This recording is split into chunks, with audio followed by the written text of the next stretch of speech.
This is a country that's known war for 30 years. That may be how you know Afghanistan. I've been coming here for much of that time. And there's another country too. Everyone who matters seems to have gone through here. Emperors, explorers, conquerors, and just the curious. There's just something about this country and its people that captures the imagination and interest. I always say, no one comes to Afghanistan once. I'm on a journey through a land I've grown to love. A place that continues to amaze. I wouldn't have expected the head of the Islamic shrine to be riding a Buzkashi horse. You never know who you'll meet. Oh, you're the only Japanese sushi chef in Afghanistan. Well, they allege that you're involved in the drugs trade. They allege that you're the main power broker. They even allege that you support the Taliban. Are you proud to be Afghan? Yeah, why not? I'm really? Afghan, yeah. I'm going on a journey to take you beyond the headlines.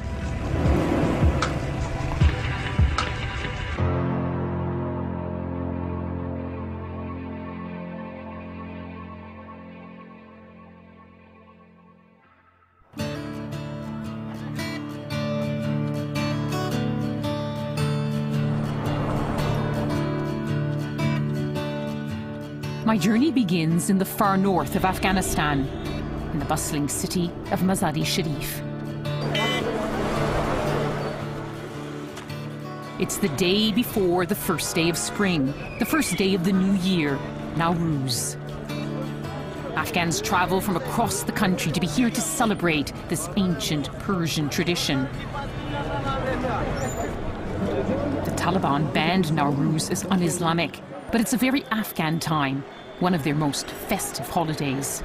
Security is tight. Kabul. Kabul? You're not worried about security? No? There's No security. No problem. Look at the police. Look at the police. Look at the check. They're everywhere. Police asked. ما ایمان داریم سر سرباز خود سر مسئولین امنیتی خود ایمان داریم.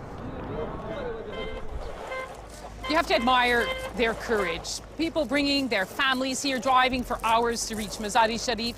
They know about the threats. They see the security. But they lived in a country which has been at war for some 30 years.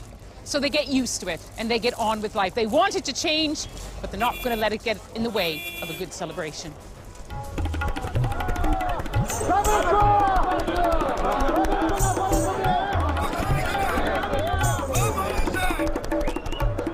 And what better way to celebrate the new year than with one of the much-loved traditions of the north? Buzkashi, that means goat grabbing. It's Afghanistan's oldest sport, its national game. Two teams fight over the carcass of a headless goat. They have to grab it, gallop free of everyone else, and then drop it in a chalked circle. I found myself sitting next to Babrak Nurzai, a young economist. Buzkashi has a wide range of fans.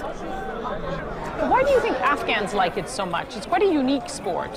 Buzkashi is traditional game of Afghanistan, and mostly in this region, especially in the north, people like the horses, riding the horses. That's the reason that they like it so much. Some Afghans tell me they'd like Buzkashi to be an Olympic sport. Everything is possible. If it's part of Olympics, then Afghan will like that very much. But that would mean countries all over the world would have to play it. Do you think they would? Maybe they might bring slight changes or slight corrections. I think Afghans like it the way it is, you know, it's very rough and everyone... No, the rule of the game will be the same. There's no rules, is there? Yeah, there is. Buzkashi used to have hundreds of riders, no teams, no written rules. It's a bit more organized now, but some still call it the world's wildest game. It's not a sport for women, although Western women are given the status of special guests. You know, I came to the first Buzkashi game right to this very place more than 20 years ago. when the communists were ruling Afghanistan. Do you think it's changed at all? The games are not changing, and it's the same game. Maybe only the regime has changed. In the midst of the melee, I spotted a familiar face. What was a cleric from Mazar's most famous shrine doing on the playing field? I wouldn't have expected the head of the Islamic shrine to be riding a Buzkashi horse. How many years have you been playing Buzkashi? Maybe more than 25 years. What do you need to be a good Buzkashi rider?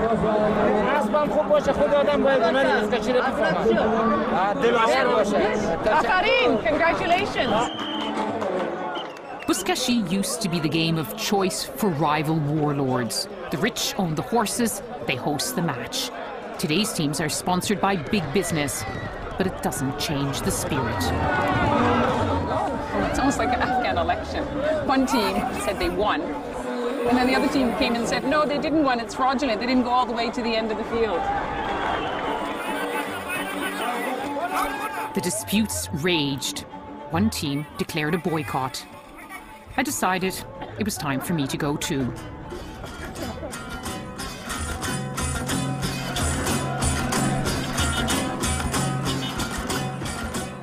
New Year's Day dawned. More than 100,000 people had turned out. Just look at all the crowds that have come here. They've been queuing up since early this morning. Everyone wants to be at the shrine for this greatest of days in the Afghan calendar. A lot of people, a lot of security, and a lot of anticipation.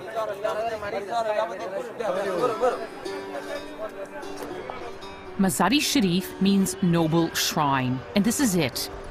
In this Muslim nation, the day begins at the exquisite blue-tiled shrine of Hazrat Ali, the Prophet Muhammad's son-in-law.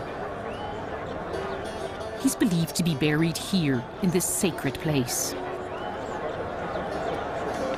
Just look at the birds. They have this belief here that if a brown bird comes in and joins the white birds, that within 40 days that bird will also be white. A place where the faithful believe prayers are answered and on Nowruz, wishes are made. شما مقبول است. چی آرزو دارید؟ برای جای تعلیم چیز کنن.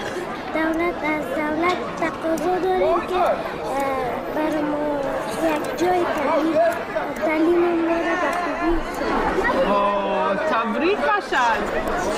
Even at that young age, they hope for good for their people, good for the country. Nowruz Mubarak. Happy New Year's. با درود و شاد باش به مناسبت فرارسیدن جشن باستانی ملی و بین‌المللی نوروز. In a country where much has been lost, Afghans hold on to their traditions.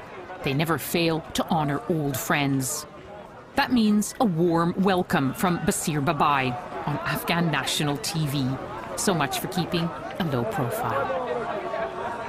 The last time I was here, it was a snowstorm in Mazar Sharif. So it's lovely to come when the sun is shining, and we all hope it's the start of a shining year for Afghanistan. Nowruz Mubarak, Nowruz Mubarak. Rishad Tashakkur.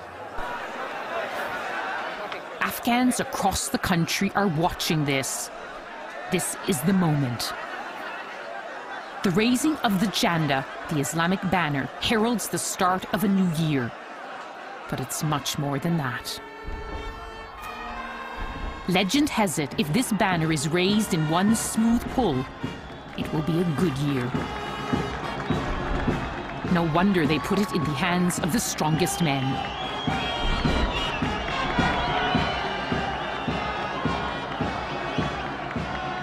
You could just feel the excitement here and the anticipation and relief when the Janda went up in one smooth motion.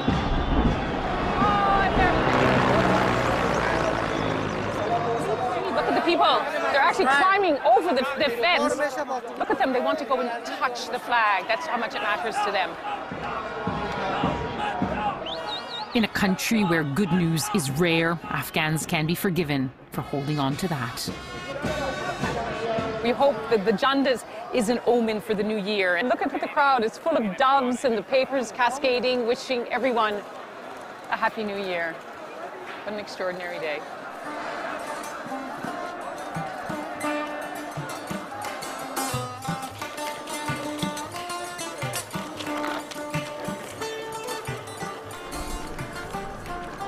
There's such an open feeling in Mazar-e-Sharif. It's the wide avenues with the open shops. You see more women on the streets here.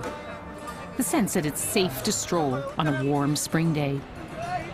Mazar-e-Sharif is a good city. It has good security. It's a good city for young people like you? For everyone. Really? Yeah. No fighting, no explosions. Is your padera shema? So my father, he says that if you need carpet, and a low price I will give for you, everything that you want. Yeah. Low price. If he's a good carpet seller, he will give me a high price. No. I've always loved carpet shopping, even if I'm just looking.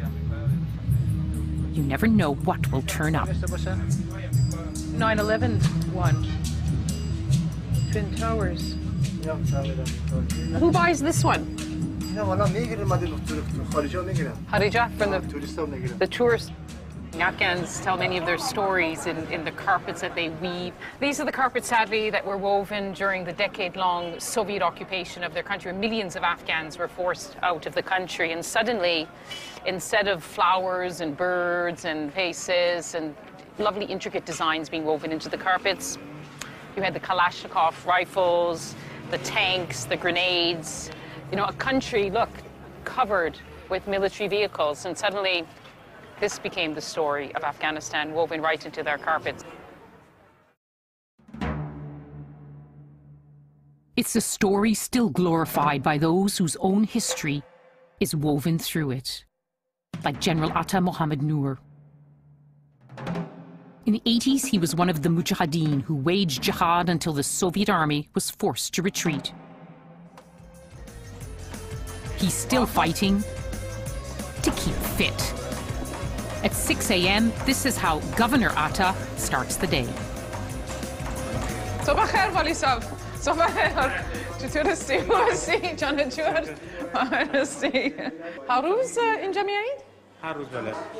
من نماز صبح که میخونم، ولی هر قدر که مصروف هم بوده باشم سپورت خدا میکنم. آها. میتونی که من مسابقه بدی؟ Okay. Maybe not the best decision. Governor Atta is not a man who likes to lose. You have more practice.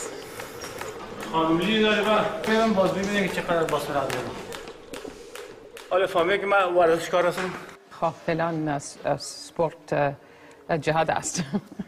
جدا نوعی از جهاد صحیح برای خود شخص. چند سال میگه؟ اینجا باش ممکن 22 سال باشه. 22. 22. 22 years old fighting. How many years were you in the jihad like that, in those conditions?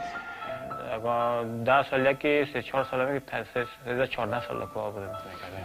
خب زندگی سخت است. وقتی که زندگی بسیار سخت بود. How life has changed. اینجا بنگول است. کل دیزاینرش خودم هستم. هیچ کسی باورش نمیکنه. بله. ها. Most Afghans would find a lot of this unbelievable. چرا ما در کوه بسیار زندگی کردیم در دوران جهاد و مقاومت کوه خوشم میاد. به خاطر نمونه ای از کوه اینجا دیزاین کردیم.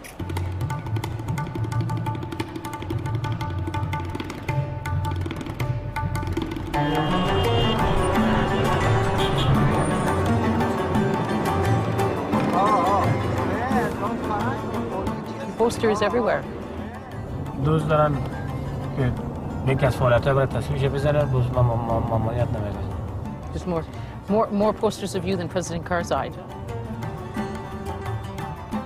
No wonder the president is wary of the ambitious man they call King of the North. For now, Governor Atta is trying to transform this city into a modern hub.